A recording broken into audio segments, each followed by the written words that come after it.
Hey guys, the GCPU here, showing you some updates to the rig. Actually some major updates. Let's start with the small ones first. First of all, redid that tubing like I said I was going to do. Came over here and put some 90s. That's real nice. Enjoyed that. Dressed it up a bit. Got a little fan controller. Dressed that up. Finally redid all the fans, went through a bunch of fan testing, Noctua and ZXTs. Finally ended up with the Cooler Master. Why? For the bling.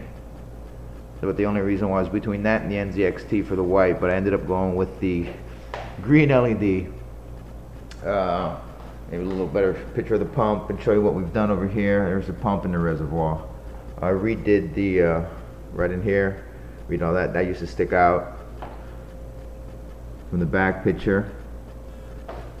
Another update we did to the rig, actually the both systems. Remember that system here? What we did is we got a IO gear KVM switch, which is down there. Just for you guys to know, don't try going with the little VGA switch. Doesn't work. You got to go with the DVI.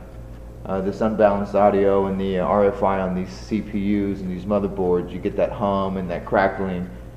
Just go for the DVI KVM switch and you'll be okay. Let me show you how that works. Come over here, here's one, then you just go over here.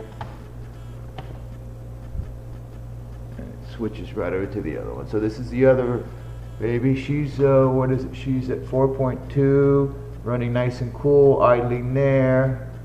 Look at that, the 1472 in voltages. This baby runs fine. Come over here, click. We go back to the new one.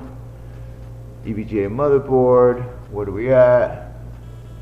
We're at 4.5 27.7.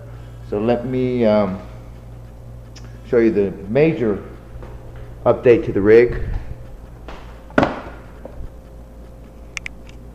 We went with the Core i7 875K. So we went from an 860 to 875K, unlocked. And tell you guys honestly, I don't know if I like it.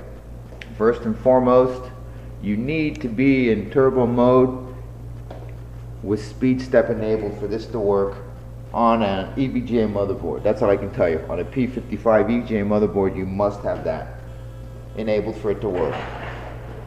So I can't speak for other motherboards. Secondly, look at these voltages. V-Core 166, VTT 140. Why is that happening? Well, that's happening once you enable speed step and turbo mode to be able to access the higher multipliers. You have no control over voltage. I've set this thing to 1.2 volts and it shoots right on up.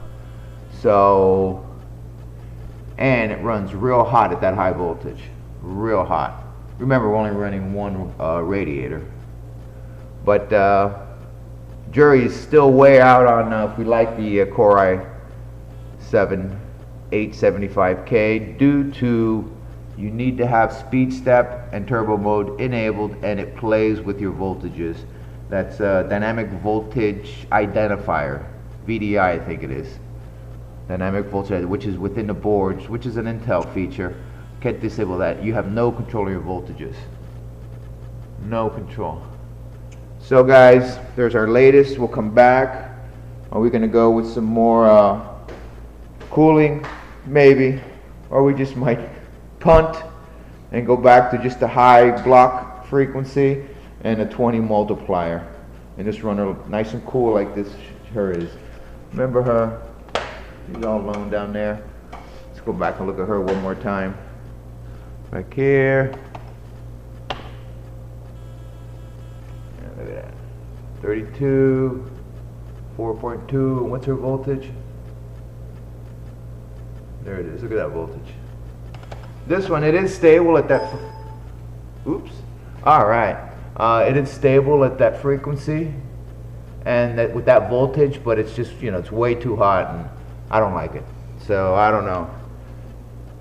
875K. I don't know. All right, talk to you guys later.